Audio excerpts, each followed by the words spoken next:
When we hear about the glory days of African history, we're often inundated with images of grand palaces, great walls, and bustling urban areas filled with trade and learning centers.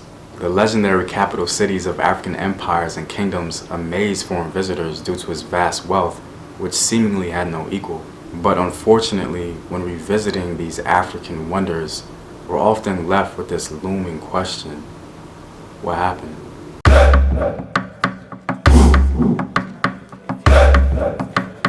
What up, African family? It's Home Team here, and I'm back at it with another video of African history, culture, and worldview. And remember, if you want access to courses, sources, or exclusive videos, or if you simply want to support the Home Team, you can do so on patreon.com. The link is in the description box below. By far, the most legendary African city on the continent was no doubt Timbuktu. This socio-economic paradise aroused the obsession of the medieval world. Thankfully for us today, the legendary city of Timbuktu is mostly intact, and efforts are being made to even salvage the wealth of knowledge it was known for by collecting its early manuscripts. Another great city we can still see today are the ruins of Great Zimbabwe, the largest stone structures south of the Sahara. It housed royal members from the Shona people of their imperial kingdom. The beautiful, rounded, and large stone architecture is still an extraordinary sight to see. Even another great African capital city was Mbanza, Congo, the home of the Mani Congo, or kings of Congo. This great capital still partly reveals some of its old treasures. Unfortunately, the many civil wars that took place led to its deterioration and was eventually abandoned. Even though it was reoccupied later, it never really returned to its former glory. There are a few African cities that can still be seen, even today, but a visit there will never really do it justice because of the devastation it inherited due to foreign invasion. Today, we're going to touch on the legendary African cities that were destroyed by foreign invasion. For our first one, I thought I'd start off with a light touch with the ancient city of Merowe. Now, Merowe today is still very beautiful and has many ancient structures and pyramids that still stand today. The reason why it's on this list is because it could have been more intact if it weren't for one European visitor, as most European visitors were looking to take advantage of the wealth they had heard through the legends of these grand African cities. An Italian named Giuseppe Ferlini single-handedly raided and vandalized many Kushite pyramids in search for their riches. Upon hearing about the gold and riches in the burial tombs of Kushite royalty, he started to ravage and destroy several pyramids in which he said himself was in good condition. Overall, he's considered responsible for the complete destruction of over 40 pyramids. Next, we have the utter destruction of Carthage in North Africa. Now, the city of Carthage actually originated amongst the Phoenicians, and it later became a sort of multicultural city with its inhabitants being of foreign and indigenous backgrounds. The Carthage seen today can be considered what some may call Roman Carthage, as the old and more ancient Carthaginian city was absolutely destroyed by the Romans in the Third Punic War and rebuilt by them. Next, we have the legendary Ashanti capital of Kumasi. The city plays an important role for the Ashanti people. It was in this city that the Ashanti inherited the golden throne, the tangible embodiment of Ashanti pride for their living dead and soon to be born. Kumasi became the grand capital of the Ashanti people, and thus one of the most beautiful African palaces was constructed there.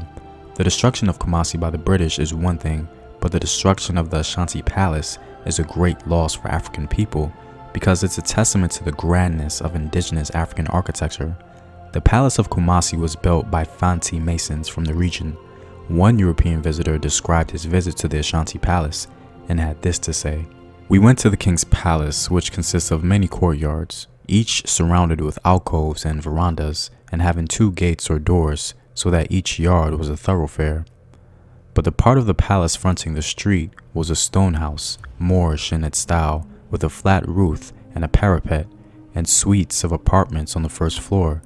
It was built by Fanti masons many years ago. The rooms upstairs remind me of Wardour Street. Each was a perfect old curiosity shop, books in many languages, bohemian glass, clocks, silver plates, old furniture, Persian rugs, Kidderminster carpets, pictures and engravings, numberless chests and coffers. A sword bearing the inscription, 'From Queen Victoria to the King of Ashanti.'" With these were many specimens of Moorish and Ashanti handicraft. Ultimately, the beautiful city of Kumasi, along with its palace, were destroyed by fire and looted by the British at the end of the 19th century. And finally, arguably the most devastated city in all of African history has to go to Benin City. The capital city of La Ubini, or as some may call it, Benin City, was absolutely destroyed. The city of La Ubini, and especially its art, shocked the world because it totally demolished the racist views of early European visitors. The Edo people of Benin not only had grand architecture and towns, but they built the largest walled earthwork in the known world, protecting the city. La Ubini was civilized down to the marrow of their bones. A modern-day magazine wrote that the walls of Benin, and I quote, "In all, they are 4 times longer than the Great Wall of China and consumed 100 times more material than the Great Pyramid of Cheops.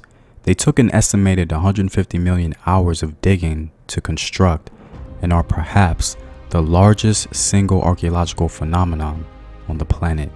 Not only were the walls of Ubini a masterful human achievement, the city was well developed as well. One European traveler upon visiting Benin had this to say: "The town seems to be very great. When you enter into it, you go into a great broad street, not paved, which seems to be 7 or 8 times broader than the Warmost Street in Amsterdam. The King's Palace is a collection of buildings which occupy as much space as the town of Haarlem, and which is enclosed with walls.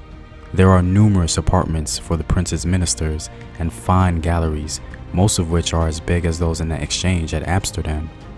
They are supported by wooden pillars encased with copper, where their victories are depicted, and which are carefully kept very clean. The town is composed of 30 main streets, very straight and 120 feet wide, apart from an infinity of small intersecting streets. The houses are close to one another, arranged in good order. These people are in no way inferior to the Dutch as regards cleanliness. They wash and scrub their houses so well that they are polished and shining like a looking glass." Well, if this is the case, then Benin should be swarming with tourists, right? Unfortunately, nearly all of the La Ubini capital and its walls were utterly destroyed. In 1897, La Ubini was destroyed by the British forces under Admiral Harry Rawson. The city was looted and burnt to the ground. The Great Benin Walls were also ravaged by the British. Only scatters of the walls remain, and today, pieces of it are used by locals for real estate developments. Well, I'm all out, guys. Africa still has some beautiful remnants of its past still available to view today, as mentioned before. But the reason why modern Africa doesn't reflect the glory and splendor we're accustomed to hearing about is because of the destruction and exploitation that took place due to outside influences. But at the end of the day, it's our job as Afro-descended people to pick up that torch and to speak life into the ingenuity that our ancestors achieved and venerate them amongst our own children. And as always, if you like these videos and want more, you can support the home team on patreon.com. The link is in the description box below. Know thyself. Remember your ancestors. Peace.